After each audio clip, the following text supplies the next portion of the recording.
Hello everyone. When I was going through this case study, I was wondering how to design it in a way that it becomes a go-to video for all the new entrepreneurs who want to crack the Indian conventional market like fan. Because when we think of fan, even the youngsters like us start thinking like our parents and grandparents, right? Who wants to play safe with the top brands. And that's why I want to bring your attention to Atomberg today. Last year, this startup sold home appliances worth 650 crore rupees. But that's not what I want to talk about today. In fact, I've consciously avoided the number game in this case study. Because Atomberg is a perfect case study to break the code of Indian unorganized retail network. A network dominated by the existing giants. I'm talking about a market which sells their product through insignificantly small but highly networked retail stores. A kind of market which is biggest in India, yet it feels impossible for the startups to even step inside. So, to all the future entrepreneurs, this case study is strategically designed to understand the roadmap to break the code of Indian retail network. So, it's better I start with the structure or mind map we'll be following in today's episode. Okay, let's start with the product strategy of Atomberg. Next, we'll understand the sales loop in the conventional market like fan. Going forward, we'll understand the B2B venture of Atomberg and the online go-to-market strategy of Atomberg. Next, we'll see how these two help to capture the Indian retail network. Further, we'll see the after-sales service strategy of Atomberg. And lastly, we'll understand the mass media marketing strategy of Atomberg. So overall, we'll cover the product, sales, after-sales and mass marketing of Atomberg. So let's begin. See, the thing is, it's brave to sword fight a stronger opponent than yourself. But it would be foolish if you fight without a sword, right? In the business world, your product is your sword. Yes, the product. That's where the whole game started even for Atomberg. And that's why I want to introduce you to Manoj Meena, the founder of the first atom of Atomberg, whose brainchild was to innovate fans. I know, right? Playing with motors, every child's dream. But his passion got wings when he joined IIT Bombay for electrical engineering. This was the year 2006-7. And during his education, he realized it's been decades since fans were innovated. The new motor technology BLDC was already innovated, but it was never incorporated in fans. Let me explain a bit about BLDC motors to understand it better. Now I'm not going into the details of motor technology, but for a basic physics, a motor rotates due to the continuous opposite poles created between a static magnet and an electromagnet. Now let's understand the structural difference for the business perspective. The fan market is basically divided into two major motor technology: brushed DC motors and brushless DC motors, also known as BLDC motors. If you remember your childhood, this is how brushed motors look like. Here, the black part is the rotating part and the red part is the static part. These are static magnets on the body, and the central part with the thin rod or shaft rotate with the electromagnet. Now, since the rotating part is the electromagnet, it requires energy through battery. So to continuously provide energy while rotating, it's attached to conductor brushes. Now these brushes are the biggest problem. They waste most of battery energy and wear down after some time. That's why BLDC motors. Again, in this case, the black part is the rotating part and the red part is the static part. As you see, the basic structure is almost same. But here, the electromagnet, which requires energy through battery, is static. So there is no need for brushes. Here the body is rotating with the shaft and the permanent magnet. Now this is called an outrunner BLDC motor. There are other types as well, but this is commonly used. Okay, now let's get back to the business aspect. As we saw, BLDC motor works without brushes. So there are numerous benefits because of that. For example, a normal brushed motor fan will consume 70 to 80 watts of energy to produce 25 to 30 watts of output because the brushes waste a huge amount of energy. In comparison, BLDC motor fan will produce the same amount of output by using only 30 to 35 watts of energy. And what's the economic benefit of this? Low electricity bill. It can run twice as long in the inverter. It produces lesser noise. It can better accommodate voltage fluctuations, so overall more lifespan. But there is one major downside to BLDC motors. If you see this chart, BLDC motors are approximately 40 to 50% more expensive than brushed motors. And Manoj, who grew up in 80s village, where only 2 hours of electricity was the threshold, he knew energy efficiency was not a choice, but a necessity. Manoj realized someone has to take the initiative. So he left his well-secured job in ISRO, went back to his college to incubate his startup. The name was, as we know as today, Atomberg.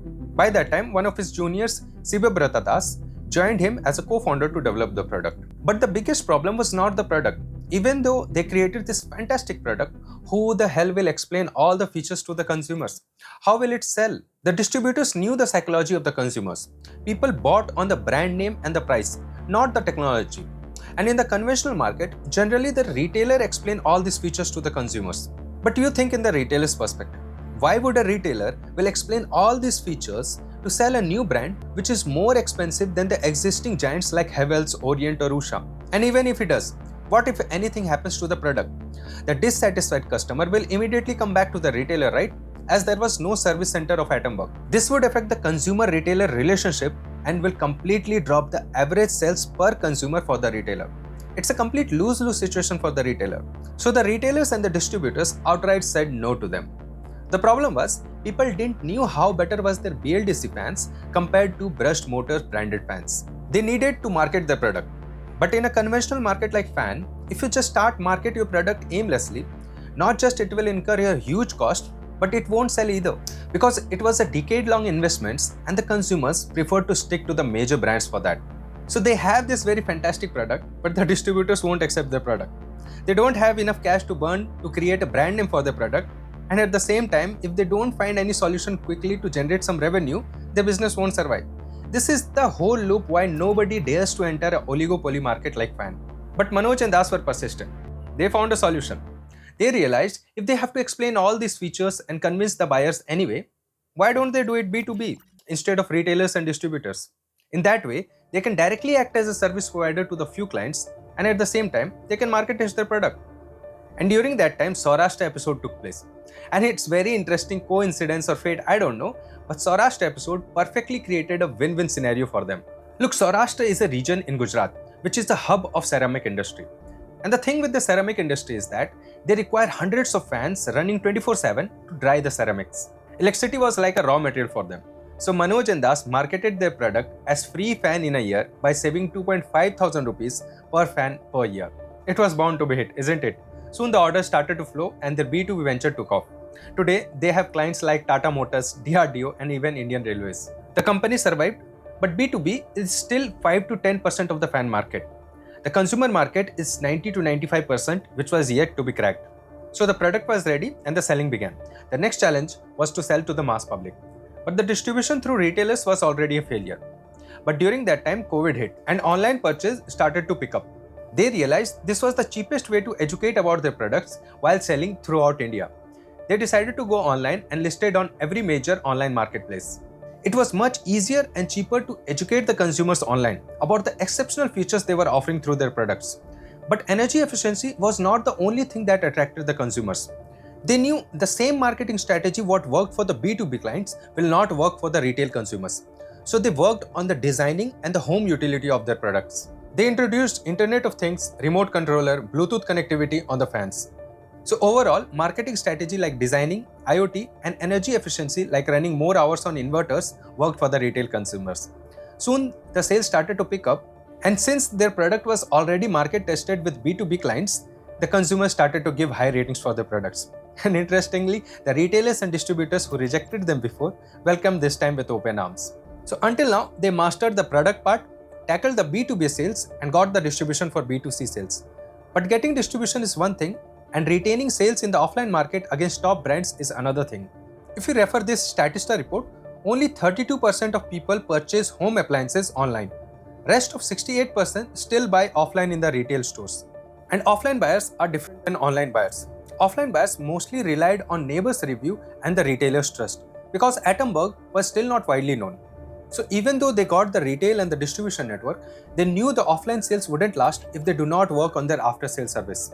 Because when you look from the consumer's perspective, if a consumer is going against all the top brands and paying higher for a new brand, then after-sales service becomes the biggest factor to tie the last knot of trust with the consumers. Moreover, competition started to kick in from the existing giants.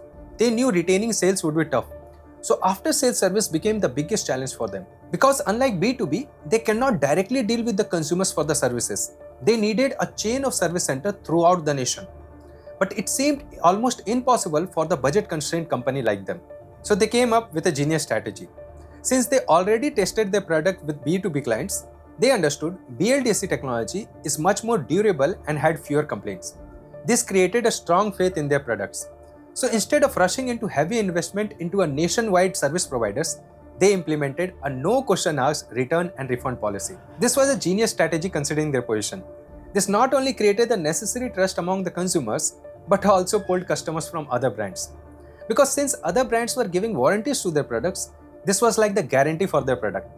B2C sales was also done. But since this was not a sustainable strategy, slowly by 2022, they tied up with 400 service providers to provide after-sales service throughout the nation. So until now, the product, the sales and the after-sales was done. What was still missing was mass media marketing. See, the thing with Indian homes is that if the product is hanging above your head, every other relative is going to criticize your choice until you show them on TV. So Atomberg knew if they want to checkmate the Indian homes, they must go TV. But TV commercials were expensive. And if you see the ads of Orient and Havells, they were already marketing their product with top celebs like Rajesh Khanna and Mahendra Singh Dhoni. But for them, if they go TV with a celeb, this will ultimately increase the price of the products. They were already on the higher end. They did not want to add this extra cost on top of that. So they came up with a strategy again. Instead of glorifying the brand name with the top celebs, they focused on releasing creative function-based marketing to educate about the products like this.